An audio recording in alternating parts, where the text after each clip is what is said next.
Hello everyone, कैसे हो आप सभी।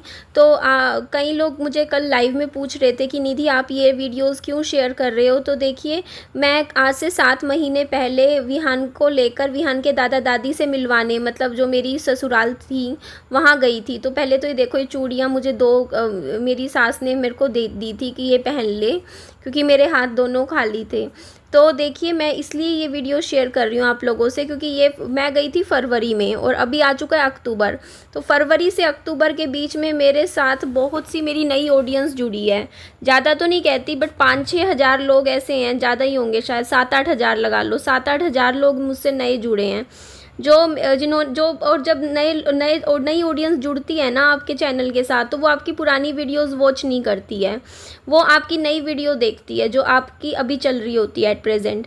तो वो लोग मुझसे पूछते हैं, बार बार मेरे पास कमेंट आता है नए लोगों का कि आपके बहुत सारे क्वेश्चंस बार बार आते हैं फिर कि विहान के दादा दादी कहाँ रहते हैं, विहान के आप अपनी ससुराल में क्यों नहीं रहते, ससुराल कहाँ है आपकी, आप अपना ये दिखाओ वो दिखाओ, वैसे ऐसे कमेंट्स आते हैं। तो मेरे पास कुछ ओल्ड वीडियोज़, ये देखो उस टाइम की शूट करी हुई रखी हुई है। तो आप लोगों को जिनको नई ऑडियंस को नहीं पता, तो मैं बता देती हूँ कि मैं ना, वैसे तो देखो, जब मेरे हस्बैंड की डेथ हो गई थी उसके बाद मेरे ससुराल वालों ने मुझे रखा नहीं था, उन्होंने मुझे निकाल दिया था। 2020 की बात है, अगस्त 2020 में मेरे हस्बैंड की डेथ हुई थी और उसके बाद फिर मैं हिसार आ गई थी जब उन्होंने मुझे नहीं रखा। लेकिन उसके बाद उन्होंने मुझे करीबन कई साल तक तो मुझे बुलाया ही नहीं था, कभी नहीं कहा कि वापस आ या मिलने भी आ। बट उसके बाद विहान का क्या था कि कुछ पूजा रहती थी, जो कि विहान के ना कुल देवता जो जैसे होते हैं ना, विहान के जैसे पापा थे उसकी तरफ की एक पूजा होती है एक, तो वो करवाने के लिए मैं यहाँ आई थी। और इन्होंने मुझे बोला था, देखो जब सामने से बोला था ना कि हाँ आ जा, 1-2 दिन के लिए आ जा, पूजा करवा लियो। तो मैं करीबन ये लगा लो 2.5 या 3 साल बाद गई थी मैं मेरी ससुराल में, उस टाइम मेरे हस्बैंड की डेथ होने के बाद। और उस टाइम मैं गई थी। और देखो यहाँ अगर मैं कुछ वीडियो बना रही हूँ तो ये देखो, ये तो मेरा रूम हुआ करता था मेरी शादी के बाद, जैसे इस रूम में मैं रहा करती थी। और ये मंदिर इस कमरे में नहीं था, ये मंदिर दूसरे कमरे में था, जो और यहाँ पे बाद में शिफ्ट कर दिया गया। तो देखो, मैंने ना एक चीज़ और मैं आप लोगों को बोल देती हूँ, देखो किसी की देखो इतनी कोई हिम्मत नहीं होती है कि किसी के घर में जाके, किसी का तो क्या घर तो ये मेरा भी था, अगर सामने वाले समझते तो ये घर मेरा भी उतना ही मेरा हक था इस घर में जितना बाकियों का था इस घर में। आप मानते हो ना ये चीज़ तो, क्योंकि मैं इनके घर के बड़े बेटे की बहू थी, तो घर में रहने का हर चीज़ का मेरा भी उतना ही हिस्सा बनता था, मतलब रहने का अधिकार सब कुछ मेरा था इस घर में, क्योंकि मैं शादी करके इनके घर आई थी। कोई ऐसे उठाई गिरी तो मैं नहीं थी ना कि मैं ऐसे ही आ गई थी इनके घर में। इनके घर का बच्चा भी पैदा किया था मैंने, बल्कि बेटा पैदा किया था। आप लोग समझ ही सकते हो कि आज के टाइम में भी लोग बेटे को ज़्यादा वो समझते हैं कि हाँ भाई बेटा है तो वो वंश बढ़ाएगा आगे का। तो उसके बावजूद भी देखो यार, इन्होंने चलो कुछ भी किया हो, देखो मुझे अपने घर की बहू नहीं माना मेरे हस्बैंड के जाने के बाद, क्योंकि इनको ये था, इन्होंने ये बोला था कि हमारा बेटा गया, हमारा सब कुछ गया, हमें तुम लोगों से रिश्ता अब नहीं रखना, तो बच्चा दे जा, विहान हमें दे जा और हम पाल लेंगे, तू अपना चली जा। और फिर मैंने कहा कि देखो बच्चा तो मैं नहीं दूंगी, देखो आप भी समझ सकते हो माँ की खुद की एक ममता होती है, माँ अपना बच्चा कैसे छोड़ दे जिसने 9 महीने पेट में रखा। तो फिर मैंने यही बोला था, ये थी बात अक्टूबर 2020 की, मैं बीच में जब आई थी यहाँ इस घर में। तो ये फिर बात हुई थी, तो मीटिंग हुई थी, तो उसमें ये बात बोले थे कि या तो तू बच्चा दे जा या फिर बच्चे को हम रख लेंगे, अगर तू बच्चा नहीं दे के जा सकती तो तू बच्चा लेके चली जा, अपना मायके में चली जा, वहाँ बच्चा पाल लियो, हम तेरे को यहाँ पे ना नहीं रख सकते, ये बात हुई थी।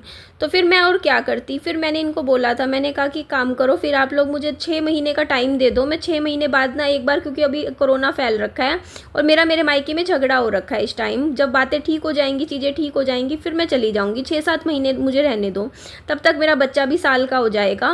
क्योंकि ऐसे में एकदम से नहीं, एकदम से आप सोचो ना, आपके ऊपर इतना पहाड़ जैसा दुख पड़ गया हो, आपके हस्बैंड की डेथ हो गई हो, तो आप में इतना नहीं होती ना उस टाइम इतनी हालत कि आप उठ के आप मतलब एकदम से अपनी लाइफ को, कहाँ आप इस घर में इस कमरे में मैं 2.5 साल से रह रही थी और कब एकदम से मैं मायके में दोबारा जाके बच्चा पालने लग जाऊँ, ये चीज़ छोटी थोड़ी होती है। आप खुद सोचो ना, किसी की लाइफ में इतना बड़ा एकदम से दुखों का पहाड़ टूट पड़े, तो मैंने बस यही बात बोली थी कि आप मुझे ना बस ज़्यादा नहीं मांग रही, मैं आपसे बस 6 महीने का समय दे दो, मुझे 6 महीने इस घर में रह लेने दो। बट फिर इन्होंने मना कर दिया, बोलते नहीं हम नहीं रख सकते तुझे। तो फिर मैंने कहा कि मुझे फिर 6 दिन तो रहने दो, क्योंकि फिर मेरे हस्बैंड की बरसी करवा के फिर मैं चली जाऊँगी। तो फिर इन्होंने मना कर दिया उसके लिए भी, बोलते नहीं। मतलब उस टाइम इनको था कि बस ये चली जाए यहाँ से, मेरे से पीछा छुड़वाना था इन लोगों को, क्योंकि इनका था कि हमें तुम लोगों से कोई लेना देना नहीं है, मतलब नहीं है। उसके बाद भी जैसे मेरे हस्बैंड की डेथ के बाद अगले 1-1.5 साल में मैंने कई बार इनके पास फ़ोन किए कि मैं तो कोशिश कर रही थी कि इन लोगों से रिश्ता सुधारने की, बनाने की, बट ये रखना ही नहीं चाहते थे। इन्होंने साफ कह दिया था कि हमारे घर कभी मत आइयो, ये चीज़ थी। तो यहाँ पे देखो विहान की दादी विहान को लिए पोते को अपने पोते को लिए देखो गोदी में नहला के लेकर जा रही हैं। तो फिर यहाँ पे भी देखो मेरा आना कभी नहीं हो पाता। ये था देखो मेरा शादी का बेड, जो मेरा था ना शादी वाला बेड, तो ये बेड था जो नीचे बिछाया हुआ था, ये देखो इस तरीके से। अच्छा, वीडियो की बात भी मैं बोल देती हूँ। देखो फर्स्ट ऑफ ऑल देखो, मैंने इस वीडियो में भी या किसी भी वीडियो में मेरी सास का फेस नहीं दिखाया, मेरे ससुर का फेस नहीं दिखाया, ठीक है, पहली चीज़। दूसरी चीज़, मेरे को मेरी सास ने खुद ही बोला था सामने से कि तू वीडियो बना ले। अब देखो, चाहे देखो देवर को प्रॉब्लम होगी वीडियो बनाने से, मैं कुछ नहीं कर सकती। जब उनसे ऊपर बैठे हैं जो लोग, वो मुझे परमिशन दे रहे हैं कि तू बना ले वीडियो, तो फिर एक बात आप ये चीज़ बताओ ना। अब एक बात बताओ, जब आपकी सास आपको सामने से बोलेगी कि बना ले वीडियो, मैं कोई इतनी मेरी वो थोड़ी है हिम्मत कि मैं घर किसी के, मतलब किसी का तो छोड़ो, था तो मेरा ही घर ही है, मैं बना सकती हूँ वीडियो। भाई मेरा भी हिस्सा था इस घर का, मेरा हक था, मैं हक से वीडियो बना सकती हूँ इस घर की।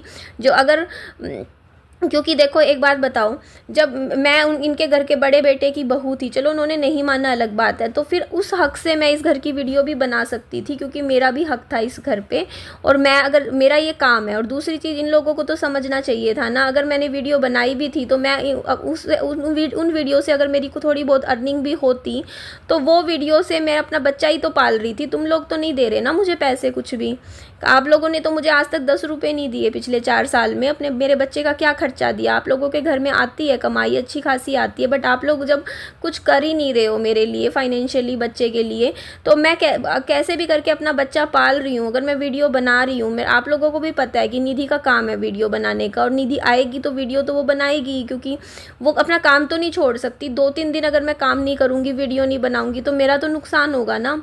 तो फिर मेरे को एक बार बताओ, जिस दिन मैं गई थी ना, यहाँ आगे वाले कमरे में बैठी थी, खाना मतलब जब विहान को खाना खिला रही थी, उस टाइम मेरी सास ने सामने से मुझे बोला था, तू बना ले वीडियो, बना ले, काम कर, अपना काम करती रह, काम मत छोड़ियो, ये बात बोली। और तभी मैंने वीडियो बनाया था। और वीडियो बनाने के बाद भी ना देखो, मेरी सास ने, जब मैंने जैसे यहाँ पे जैसे इस तरीके से वीडियो बनाया था, तब भी मेरी सास ने तो मेरे को नहीं बोला एक बार भी कि तूने वीडियो क्यों बनाया, बल्कि वो तो हर जगह मुझे कह रही थी उस टाइम भी कि तू वीडियो बना ले अपना वीडियो, इस तरीके से। और उन्होंने तो ये भी नहीं बोला था कि हमें मत आने दे वीडियो में, लेकिन मैंने फिर भी उनको नहीं लिया वीडियो में, क्योंकि मैं नहीं चाहती थी कल को कुछ भी मतलब प्रॉब्लम्स हो, इस तरीके से कोई भी बात हो, कुछ हो, तो मैंने तो खुद से वैसे ही वीडियो नहीं लिया। अदरवाइज़ उनको वीडियो में भी आने से प्रॉब्लम नहीं थी, मतलब उनको ना तो मेरे वीडियो बनाने से कोई प्रॉब्लम थी, ना ही मेरे वीडियो उससे शूट से। उसके बाद क्या हुआ कि देखो, जिस दिन मुझे आना था ना, मतलब उससे 1 दिन पहले की बात है, तो हमारे यहाँ पे थोड़ा झगड़ा हो गया था। उस झगड़े के बाद बस फिर मेरा मन ना ऐसे हो गया कि नहीं निधि, अब मैं नहीं जाऊँगी दोबारा। वैसे भी मैं 3 साल बाद गई थी, और उसके बाद भी इतना कुछ मतलब बातें हुई थी जो मैं यहाँ पे नहीं रिपीट करना चाहती, बट उसके बाद मेरे मन में ये चीज़ आ गई कि यार नहीं, मैं कभी ज़िंदगी में यहाँ नहीं जाऊँगी दोबारा से। बस वो मेरा आखिरी ही था, कि होता नहीं लास्ट टाइम था एक इंसान का ये, इस बार की मैं चली गई। क्योंकि देखो यार, आप अपनी इंसल्ट तो नहीं करवाओगे ना इस तरीके से। तो वही है ना, एक चीज़ बस मेरे को एक सीख मिली थी यहाँ पे आके। 2-3 बार जब भी मेरा आना हुआ, जब एक बार मैं तब आई थी जब मेरे हस्बैंड की बरसी के टाइम, फिर मेरे हस्बैंड इस दुनिया में थे, उसके बाद तब, तो बस एक सीख मिली यार, बिना पति के ना ससुराल में कोई इज्जत नहीं है, कुछ भी नहीं है। और बिना पति के कोई ससुराल है ही नहीं, ये बात सच है। कोई ससुराल नहीं होता एक औरत का बिना पति के, ये बात बस कड़वी सच्चाई है, बट यही सच्चाई है कि हाँ, कुछ लेडीज़ हैं जो मतलब फिर भी देखो पुलिस का सहारा लेके ज़बरदस्ती रह लेती हैं कि नहीं हमारा हिस्सा है हम रहेंगी, लेकिन वो चीज़ मेरे से नहीं होती। मैं सोचती हूँ जाने दे यार। फिर जहाँ पे एक बात बताओ, लोग आपको देख के खुशी नहीं है तो फिर वहाँ आप ज़बरदस्ती क्या रह लोगे, कितने दिन रह लोगे, और आप भी खुश नहीं रहोगे फिर ऐसी जगह। उससे बढ़िया आज के टाइम में देखो हर इंसान की यही सोच होती है, बस इंसान की ज़िंदगी में सुख शांति बनी रहे। और इंसान चाहे चार कहते नहीं कि चार पैसे कम कमा ले, चार गरीबी में ज़िंदगी जी ले, लेकिन शांति ज़िंदगी में चाहिए होती है। छोटी सी तो इंसान की ज़िंदगी होती है, उसमें भी देखो लड़ाई झगड़ा कलेश चलता रहे तो क्या लाइफ है। तो इसीलिए फिर मैं भी देखो जब सामने वालों ने बोला मैंने भी कहा चलो कोई बात नहीं। मेरे मन में भी उस टाइम बस यही था कि कोई नहीं, मैं खुद कमा के खा लूँगी लेकिन अपना बच्चा नहीं छोड़ूंगी। फिर मैं देख लो आप सबके सामने मैंने अपने विहान को कभी नहीं छोड़ा, कभी भी नहीं। वही होते हैं ना, एक माँ अपना बच्चा नहीं छोड़ सकती है। तो बस मैंने कहा मैं अपना कैसे भी अपना बच्चा खुद पालूंगी, करूँगी।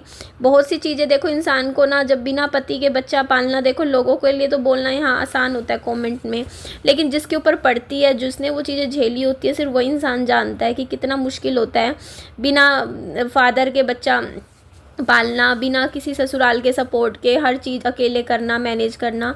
आसान कुछ नहीं होता, लेकिन ज़िंदगी में क्या करें, ज़िंदगी आसान है ही नहीं। तो बस उसके बाद बस मैंने अभी उसके बाद देख लो 7 महीने हो गए हैं, मैं नहीं गई अब यहाँ पे ससुराल में, और ना ही मैं अब जाऊँगी कभी भी। आपके सामने है, मैं भी यहाँ हूँ, सब यहाँ पे है। देख लेना साल, देख लेना 2 साल, 3 साल, 4 साल, 10 साल भी। अब बस ये मेरा आखिरी था, बट चलो मेरी कुछ मेमोरीज़ क्रिएट हुई। देखो यादें बनी, मैंने यादें बनाई इस घर को देख के। तो बस वो यादें ही बहुत है। देख इंसान को ज़िंदगी जीने के लिए बस यादें ही चाहिए होती हैं। वो यादें मेरे को चलो मिली, 2-3 दिन में रही, बस 2 दिन ही रही थी। तो बस यही चीज़ें थी। तो आप लोग कमेंट्स में पूछते रहते हो निधि आप अपने ससुराल में क्यों नहीं रहते, तो देखो अब तो रहने का कोई मतलब ही नहीं बनता है। और उस शुरू में इन्होंने मुझे रखा नहीं था, और अब तो देखो मेरे पास खुद का हिसार में फ्लैट है, छोटा सा 1 कमरे का। बच्चे का एडमिशन करवा रखा है स्कूल में।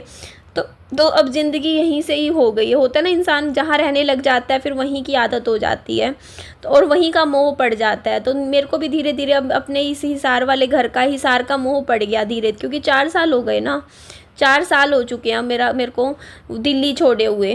तो चलिए नेक्स्ट वीडियो में मिलूँगी आपसे। Bye bye.